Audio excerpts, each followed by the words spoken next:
Hey you guys, Coach Liz here. All right, we are approaching December, and so I just wanted to do a healthy through the holiday series to give you some guidance and some tips on how to make it an enjoyable but healthy Christmas season. One thing that I first want to talk about is your why. Whenever you have a goal, I want you to think about why it's important to you. Why do you want to succeed? And to remember that success doesn't just happen. You're not just going to end up on the top of a mountain and not know how you got there. It's intentional, step by step. And so to know exactly what you want to create and what that looks like, what action steps are important for you to make that happen. Now, a lot of people put off getting healthy until after the holidays, but if you want this to be a healthy lifestyle, not just getting healthy for an event to look great in a swimsuit or for a wedding or something like that, you want it to become part of who you are and you want to feel good always, then the holidays are a great time to be practicing healthy habits. And if you think about it, through the month of December, you probably just have a handful of events that you might have to navigate through, or even if you eat off your program and take a step backwards during those 5 events, you're still way further off than if you waited until the new year to get started. So if you're on your health journey through the holidays, congratulations. You are on the right track to really practicing those long-term healthy lifestyles, those habits that are going to get you through vacations and holidays, because it's never the perfect time to get healthy. Things always come up. So this is just think of this as great practice for being conscious and making healthy choices in any situation. All right. The first thing I want to talk to you about is your why. Why do you want to be healthy? And what is it about Christmas that is most important to you? Hopefully it is memories, it is the people that you're around, that it's not just around food. And so sometimes we have to think about what traditions are serving us, what things are helping us to become the people that we want to be. And there's some traditions that maybe are just going to make good memories that you realize, you know what, that doesn't really serve me or my family to do that. Maybe it's making tons of goodies and candy during the holidays. Maybe there's just like one special thing that you want to continue doing instead of tons of different baking and cooking traditions. Maybe there's one that you want to pass on to your kids or continue. And maybe there's some others that you can just enjoy the memory and know that, that you don't have to have all of the things in one little month. So there's some things that you might just want to keep as a memory, and there's something that might be important for you that you want to continue doing. But just think about, is this getting me closer to my goal or further away? So I know for me, there were some things that I just stopped doing. I stopped baking cookies as often because that's a trigger for me. I have a hard time just eating one cookie. And so I just don't bake very often. I still enjoy cookies sometimes, but it's just a habit or a tradition that wasn't serving me or my family for me to bake as often as I used to as I got healthy. So just think about what's your why. What are some things that you're willing to put aside, whether for this season or maybe as part of your new healthy lifestyle that you don't feel like you need to continue doing. So that's the first thing, is have that clear picture of what you want to create. Also, a huge thing is just being conscious of your habits. Some of those habits that we do, we don't even realize that we do it. It's so ingrained in our brain that we just do it blindfolded. And so recognizing some of the things that maybe you do that aren't serving you, that you want to retrain your brain to do healthier things. That might be that you want to train your brain that you like to go on walks, or that you make healthier food, or that you drink water instead of, alcohol, or whatever it might be. Ask yourself, what's serving me and what do I want to change?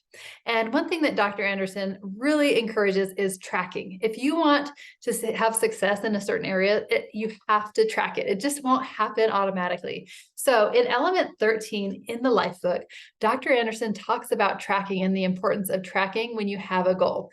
If there's something that you want to make sure it becomes part of who you are, your identity or a core value, it's something that you actually have to put in work every single day to make that part of who you are. And so that requires tracking or journaling, making sure that that is part of your day, that you're intentional about doing it until it becomes automatic. So think of what a goal is that you want to make sure that you're doing consistently every day, not just randomly or once a week, but you want it to be a core value, part of your identity, part of who you are, part of what you do every single day.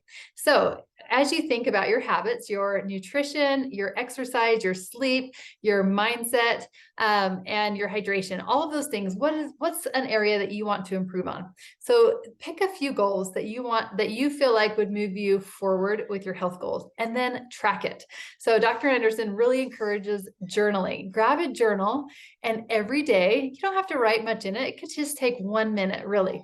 I want you to write down 5 things that you're grateful for, because in the area of your brain, anxiety and gratitude live in the same place. So you can't feel anxious about something when you're feeling grateful. So if you dominate that part of your brain with gratitude, then a lot of that stress and anxiety is something that you won't even feel anymore. So every day, I want you to write down 5 things that you're grateful for every day in your journal. Just 5 things.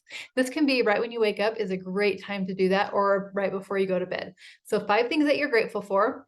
And then I want you to write a few things that you did well that day. Oh, I went on a walk today. I chose water instead of soda at lunch. I stuck with my bedtime routine. Instead of staying up and watching Netflix, I went to bed. So there might be a few things that you noticed you did well. So encourage that. So write those down. And then also think about, what could I have done better tomorrow instead of today? Like maybe you ate until you were full instead of just satisfied. And that's something that you want to be conscious of. So that might be a goal for you. Or you didn't exercise that day, and that's something that you want to focus on the next day. So write down some things that you did well, some things you want to do better the next day. And writing that down really makes a huge difference. Your brain remembers things differently. And so often when you just think it, it's just a thought that you feel like is part of you, even though it's not, it's just a thought. But when you write it down, your brain remembers it more. And so writing that down and really thinking about that and tracking your progress is huge. So as we go into this holiday season, I want you to be more mindful. I want you to be intentional about what you're creating this holiday season for yourself and those around you. How do you want to show up as the best version of you? What action steps are you willing to put in to move forward during this next month, to start off the next year on the right foot? And so I want you to think about that this week. What is your why? Why do you want to be healthy? Why do you want to be healthy long-term and not just for a certain event? Is it something that you want to make part of your identity, a core value as a healthy person? And what does that require? What are some things that you're willing to give up to make that new identity for yourself?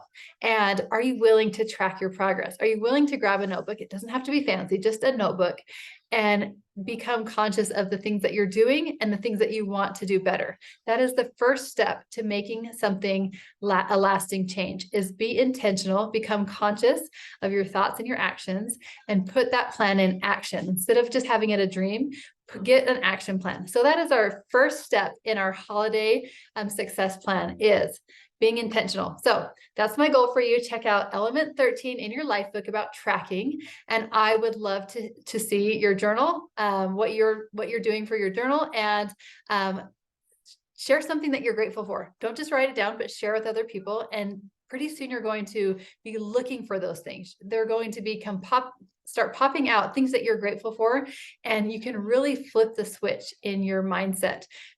Instead of looking for things to complain about, you're going to be looking for things to be grateful for. And what a better thing to do during the holiday season is practice more gratitude. All right, have a great week.